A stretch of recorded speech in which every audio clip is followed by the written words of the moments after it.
I'm Sean Tully. This is the early shift with First Light Surf Club.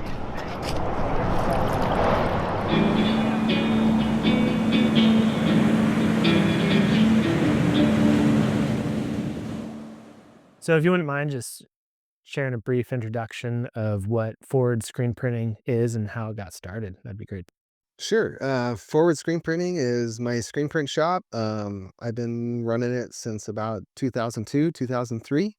I've always tried to focus on high quality everything. So, high quality apparel, high quality inks, the printing processes, and just try to give real personal service to everybody that comes in here. And yeah, can't believe it's already been 22, 23 years. It's still going.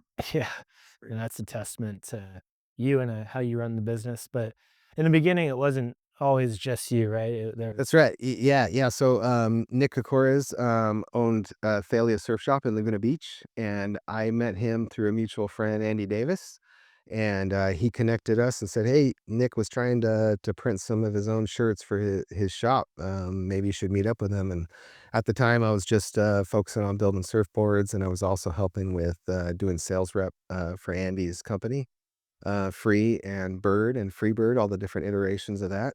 So I met Nick, and yeah, he just said, "Hey, I'm printing shirts for my shop. If you want to help me out, come meet me here." And we kind of just grew it there. I had a lot of friends in the surf industry, and he knew people from the surf shop, and so we kind of just slowly became the go-to shop for all the surf guys and ladies. So it was cool because it not only was keeping us coming to work every day, but it also was really enjoyable to be printing stuff that I loved and had a lot of vested interest in. So, yeah, no, I definitely, have seen you do a lot of printing and work with legendary shapers and artists that are in the surf world, and how did that you said you knew Andy Davis and you were had a surf background and had connections, but how did those connections kinda come about? yeah, that's a great question. Randall Ross Stoker. If anybody knows Stoker from up in Santa Barbara, he's a legendary character. I owe a lot to Randall, so thank you, Randall. Randall is just a legendary surf guy that knows people all up and down the coast, Hawaii, all over the place, and he used to live. We lived in the same town, Isla Vista, Santa Barbara, when I was going to school there. I met him, and he was the guy that introduced me to Andy Davis and Joel Tudor and Thomas Campbell and a lot of those guys because he was friends with Randall's in Thomas Campbell's first movie, The Seedling. He's got a sweet wave at Scorpion Bay. So yeah, after kind of meeting those guys through Randall, it just kind of blossomed once I moved down to San Diego. Was this connection with those guys, and once we started printing and rolling, it was just an easy like right on. I'll do all your guys' stuff. So really, it was just kind of friends and word of mouth, and I got lucky, kind of being at the right place at the right time with that. Yeah.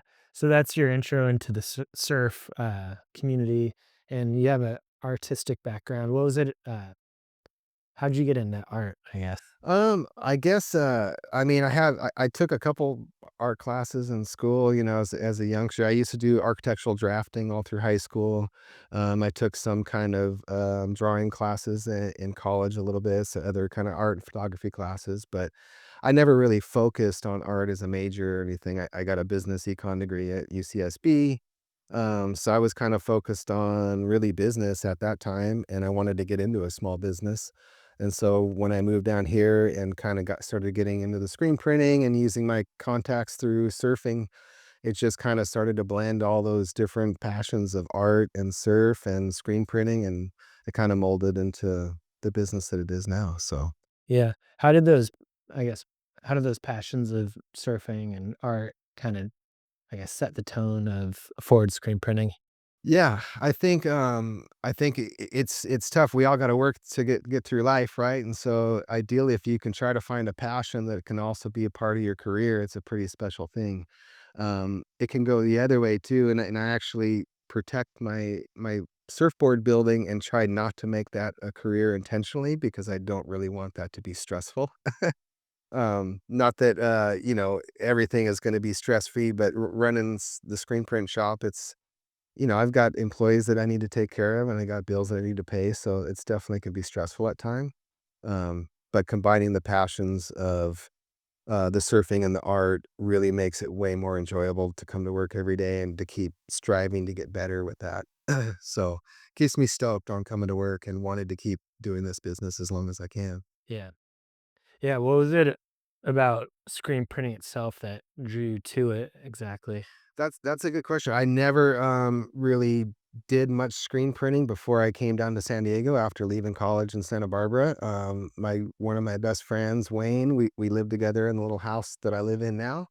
And he bought a little screen printing kit online, and we wanted to make our own T-Rex t-shirts. I love T-Rex. He's a rad rocker, and so he kind of figured out how to make a film. And then I remember stacking a bunch of books up on our kitchen table underneath our kitchen light and trying to burn a screen, and then washing it out in our bathtub.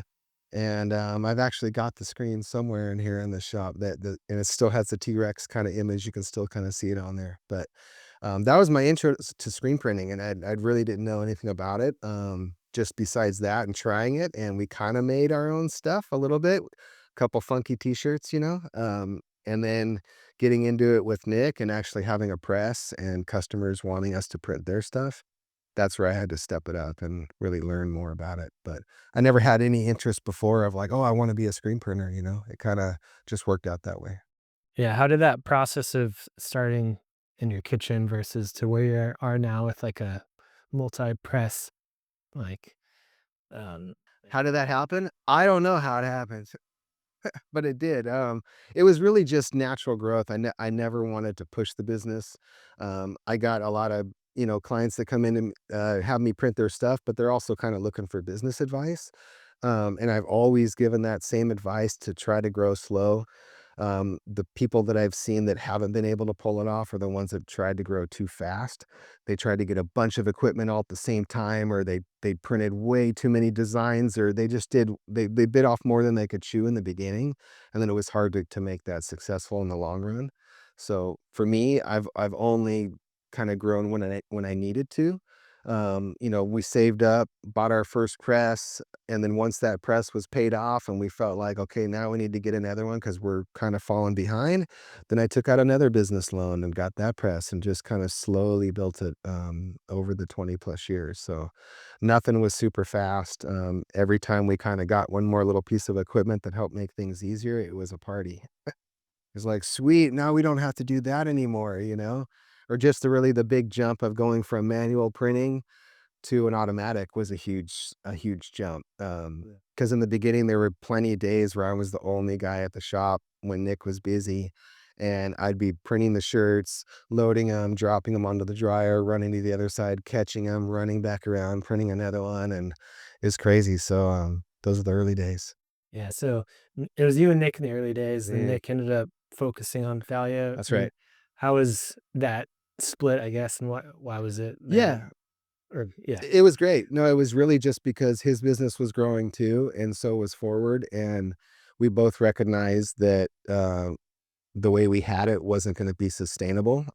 He really had to be at that shop to focus on growing that, and I needed to be at the screen print shop to keep that going. So we, mutually went our separate ways, and I said, "We're all good. We're gonna take care of each other as we grow." There's no ill will or bad yeah, feelings, so there was no split because of that. It was really just for the benefit of us trying to take care of our the and businesses. you're still printing Thalia stuff today? Yeah, Or that's right. yeah, Yeah, we still print all the stuff for Nick's shop and Thalia Surf, and it's great. So the partnership has lasted a long time. yeah, how's it been fostering those relationships with the iconic shapers and surfers, and do you find most of your business is from that word of mouth as you have Yeah, been growing slowly? yeah, definitely. I've I've always loved the craft of building surfboards. That's kind of why I got into it as I was young. But I've also been in a place, I guess, just Southern California. There's a lot of amazing board builders here. There's a lot of the best in the world located here. So I was able to order a couple boards from people that I admired in the past, like Donald Takayama when he was around, and Josh Martin and Terry Martin were really my biggest influences. Josh Martin worked with my dad back in the day, and so that's how I kinda met Josh, and, he made custom boards for me in high school and even younger, and so he'd call me up, I'd be able to go over to his house actually his dad's house, Terry's house, they'd shape boards. He let me videotape it, and I've got old VHS cassettes somewhere of, him shaping my old boards, but through that, I just started meeting a bunch of surfboard shapers, and everybody wanted shirts, so, I guess they came to me to make that happen. Yeah.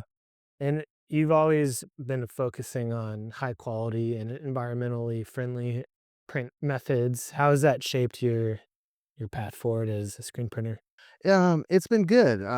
It's really yeah, we all want the earth to be as healthy as possible. You know, we're surfers, we're in the ocean, and we see the effects when, there's pollution, and anything I can do to try to better that is my goal. I'm not perfect. I still drive a car that needs gasoline, so I'm not a perfect human as far as, being 100% eco-friendly, but as much as I could do with my business, I want to do that. So it is really focusing on water-based inks, all natural cleaning, supplies that we need, recycling all of our paper to dry up old ink. Like there's a bunch of little things that we do. But besides that, I think water-based inks is the best quality ink for screen printing. It's super soft. It's not the thick plastisol ink that cracks over time. So not only is it really good, being eco-friendly, it's also the best quality. So it's kind of a no-brainer for me. And there's a lot of shops that don't wanna do water-based, to be honest. That's if they can be harder to print with, and so we have a lot of people, that come to us from all over the US and internationally looking for somebody to do water-based printing. So, I'm stoked that we're kind of in that call. Yeah. There is a, quote I found online that from an interview you did that I thought really was inspiring. He said, "Focus on making your business the best it can be by building a business for yourself, not what others think." Sorry, let me say that again. But focus on making your business the best it can be by building the business for yourself, not what you think others will like. How do you think that outlook has driven your like path forward as this business has grown? Yeah, I just think that if you're trying to focus on the end goal and build something that either somebody's gonna want or somebody else is gonna like or something that they're gonna wanna buy, I think the mindset's totally wrong. I think you need to approach it from, yourself and what you wanna do and try to make that the best it can be, and if it's liked by others or received well by others, then that's just icing on the cake.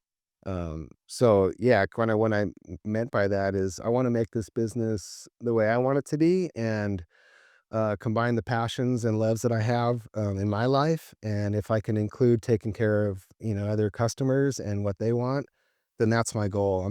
I'm not trying to make a business that I'm hoping is gonna be successful, or cool or trendy so that people will wanna kind of come here and buy something because it's cool for that moment.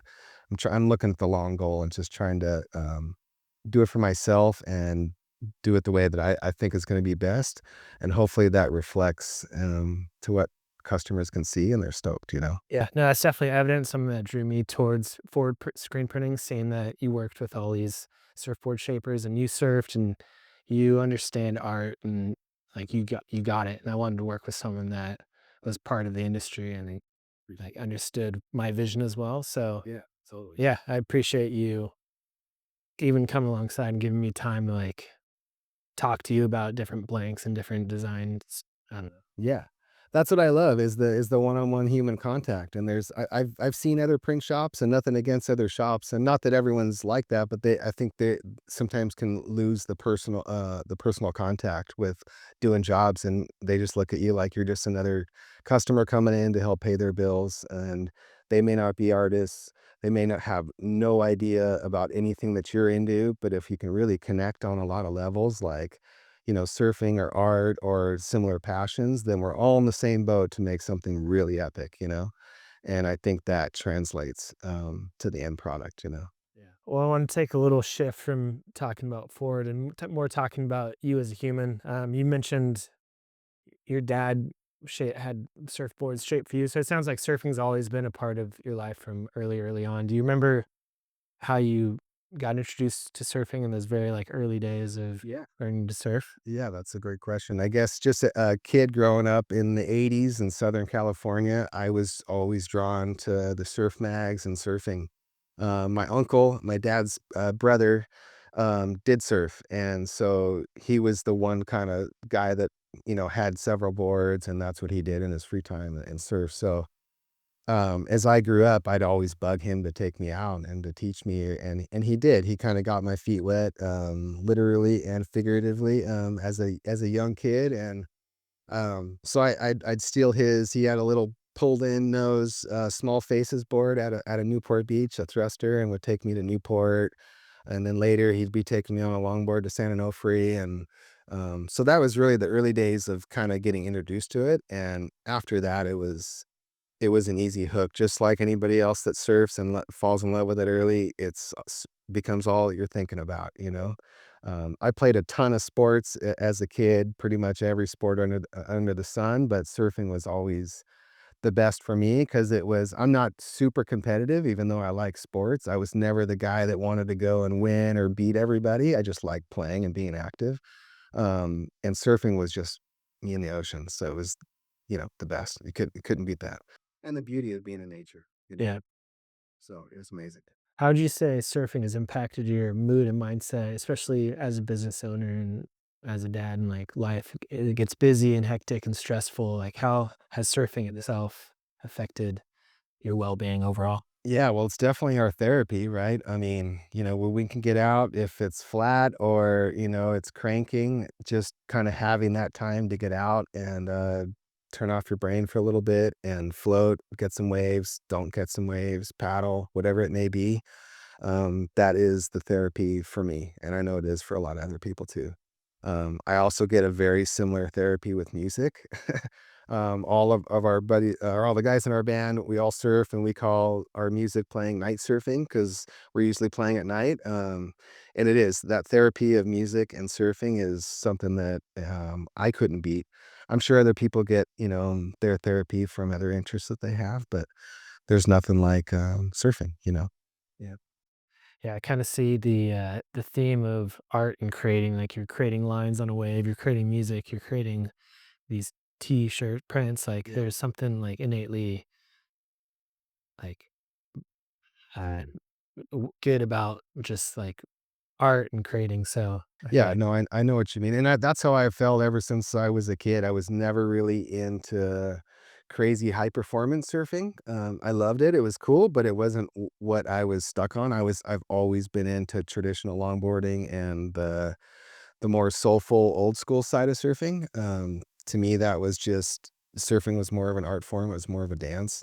That's how I've always looked at it. I still look at it like that. So I know there's a bunch of shredders and that look at more at like a sport, and that's awesome. And I'm stoked that they're pushing the sport and making it as progressive as possible because I think that's really good and healthy. I've just never had a bunch of those desires to kind of fall into that surfing category. Just the kind of traditional longboarding or single fin surfing or old school twinnies. Those were just much more pretty and more about, dancing on a wave. And that's what I like. and then surfboard shaping, how did you get into that? What was your first intro into that, and how did you kinda learn that process? Yeah, again, I think it started by just, Josh and Terry Martin letting me come over and watch them shape, and, that really set the hook of like, wow, seeing somebody do it right there, and, he explained a lot of he wasn't giving me full lessons, but he let me, ask him questions about what's going on during the shaping process, and Josh is a pro, and so is his dad, Terry. He's one of the best that ever lived, so those guys can crank out boards real quick, so I could go over to his house for a couple hours, and the board would be finished from start to finish, it'd be done.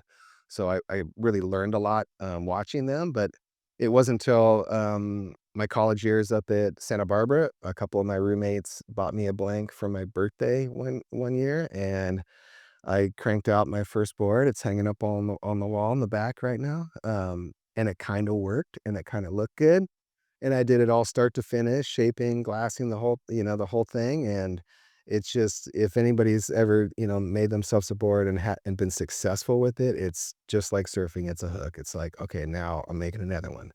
And then once your friends find out, "Oh, you can do that?" Then you start making it for your friends? And so it just kinda snowballed like that.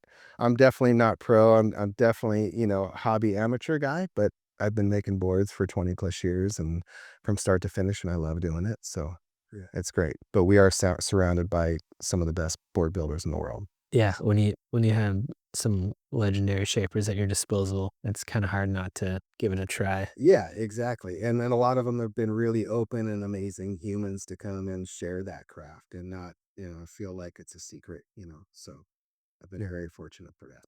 Yeah. That's what, like, I get the sense that you with your screen printing skills, you're so open to teaching. I know you teach at, like, Palomar College or, like, you do classes. Yeah, SDA, San Dieguito High School, has a screen printing class, and I've helped out a couple times with them. I've talked and done a little advising with Palomar College. But yeah, it's cool. I love to give back. A lot of the people that have given to me to allow me to get here, it's those were the best type of humans. They're not gatekeeping any secrets, and they want to share their love for whatever it may be. So I'm happy to do the same thing, and it just seems better for everything involved. I'm not going to be the only screen printer. There's so many screen printers around here in Southern California. So if there's kids that are super stoked on it and want to get into it, I'll teach them anything they wanna know, so it's just spreading the love. And then music is a big part of your life. Can you tell me how you got into music? Yeah, well, I mean, I guess we all love music to some degree, but, I just it's been another passion since I was a little kid, and, my parents had a great record collection that I've inherited since, and I grew up, around oldies. All my aunts and uncles, my grandparents just played great music, and we'd always have name that tune stuff going on in the car, and everybody was super on it. So I feel like music was a big thing for my whole family, even though not too many of them were musicians. My great grandfather was from Mexico City, and he sang and played harmonica. And we have an old recording of him somewhere. It's amazing that we have. My mom plays a little piano, my brothers play music, but, besides that, it kinda was just something that I started to get into, and I just couldn't put it down. Mainly guitar, that's pretty much what I started with.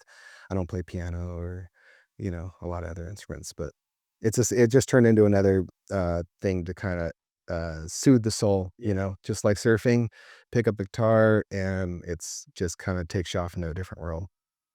So you've got a bunch of different hobbies between music, surfing, board shaping, and also running a business and your art. Is there one you enjoy more than the other? Like, how do you balance all those different passions that you have? That's a great question. I do get asked that every now and then from people because they see that I do a few things, and I don't really know how I try to balance it. I just have always been a busybody ever since I was a kid, and I can't really sit still. I hate sitting on the couch.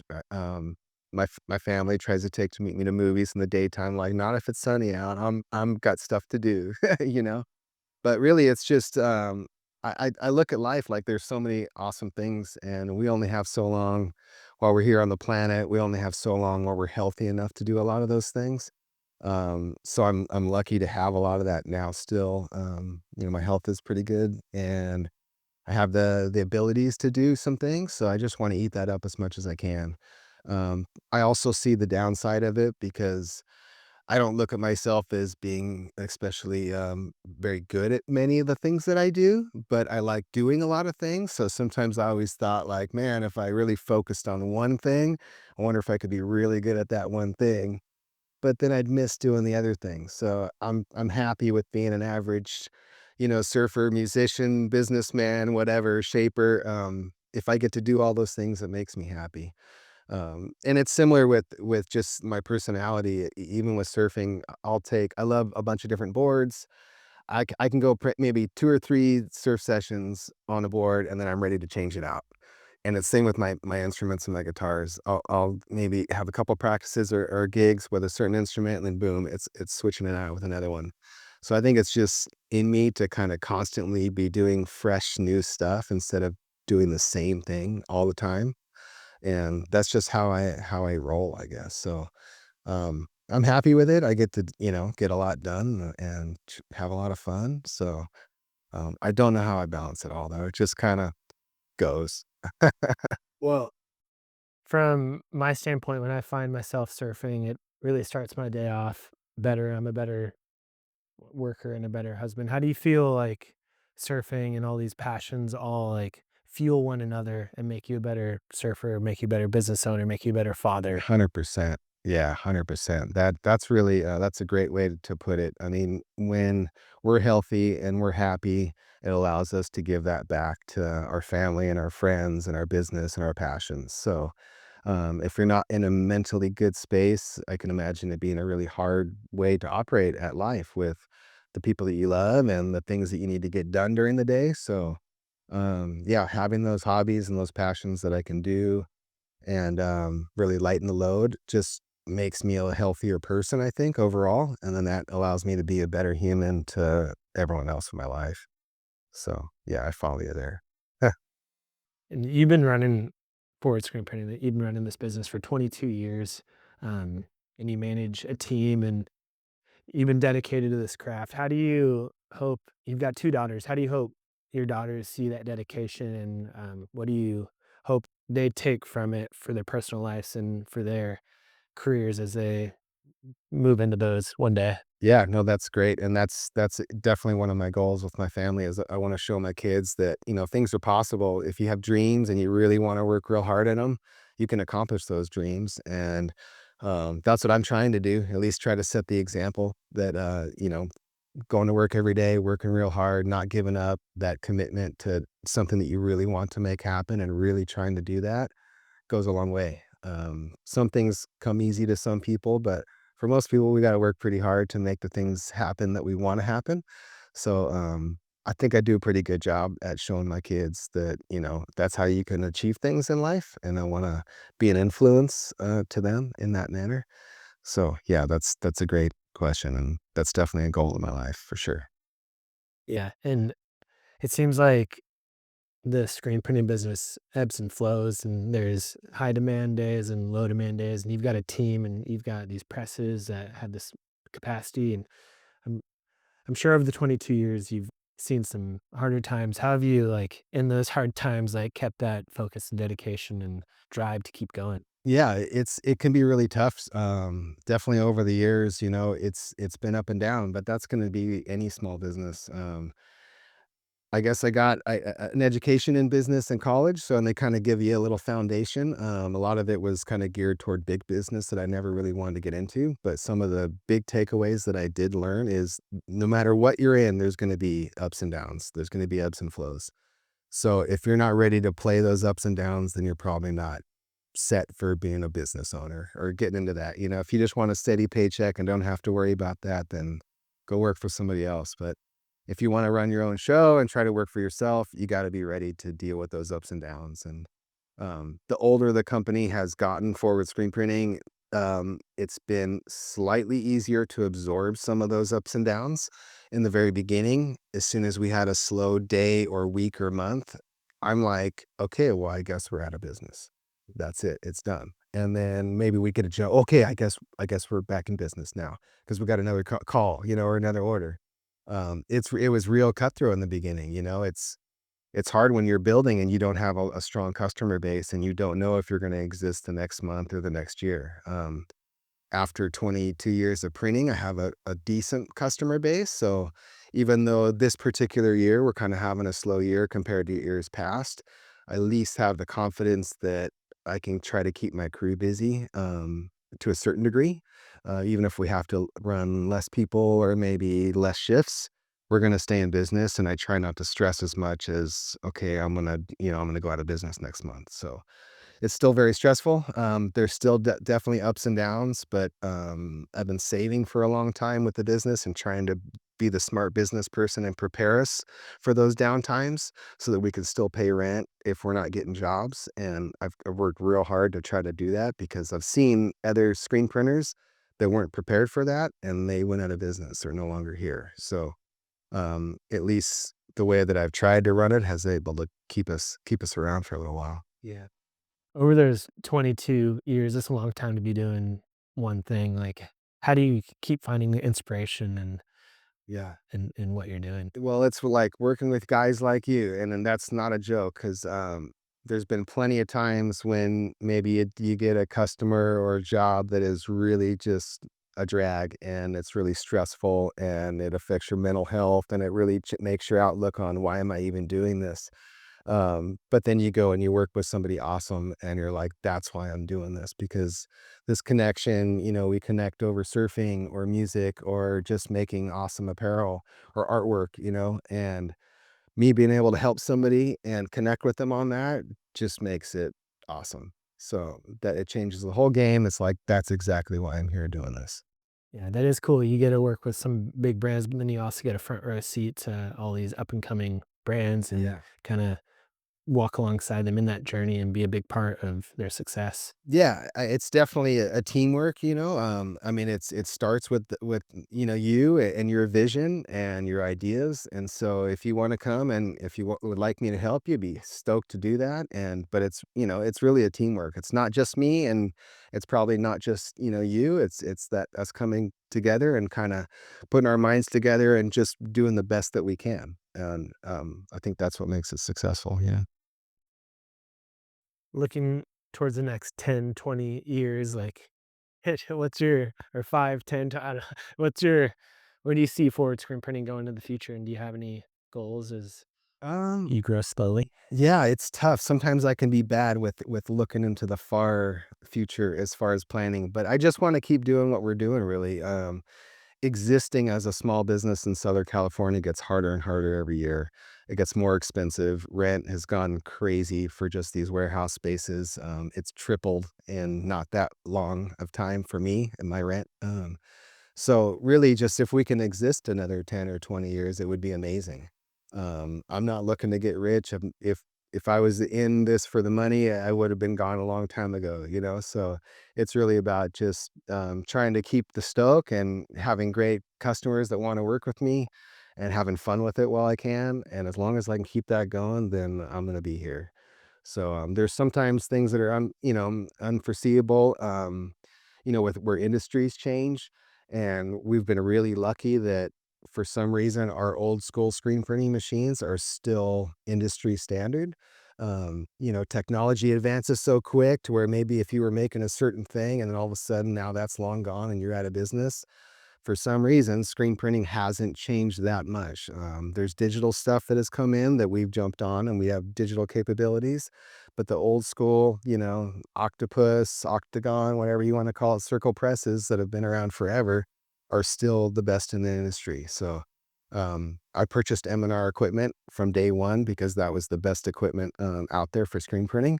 And it was for that intention of, okay, you spend more money, you get the best equipment that you can, and that's going to help be allow you to be successful for decades, and it's paid off. So, I guess that kind of segues into my final question as we wrap up. How do you define success at this point? happiness for sure, and that's, not just me, but it's my family, it's my friends, it's the people that I get to work with. If we're all happy and we're stoked at what we're doing, that's a win right there. It's nothing about bank accounts or anything else, possessions, all that stuff. It's to me, it's really if you can live a happy life doing something that you love with your friends and family, I don't know how you could beat that. That's pretty good. Do you think that's always been your outlook, or in the 22 years have you kind of realized that as you've gone through life? Yeah, I kinda have. I've been a little bit selfish with just not necessarily selfish, but I've been really focused on trying to put happiness in the forefront rather than finances or owning a home or a lot of other things that maybe people put on their plate, like, "No, I have to do this, I have to do this." I've been so fortunate living where I do. I live in Cardiff by the sea, can walk to the beach. We have a little rental house, but it's paradise for us. So that beats that happiness of living where we live and getting to do what we do is it's worth everything to me and my family. So and I think that helps me to be a better human coming to work and taking care of, my customers and my friends. And yeah, when we're all stoked, it's a better world. Yeah. Well, cool, Sean. Super enjoyed this conversation. It's been fun getting to know a little bit more about your story. And Me too. Yeah, at First Light Surf Club, we're all about the work and surf and how those like, intertwine, and you're the perfect example of that Thank you, through what you're man. No, doing, so I love what you're doing too, so I'm so stoked that we were able to connect and work together, and I look forward to many more years doing what we do together. So, right on. Thank you for what you do.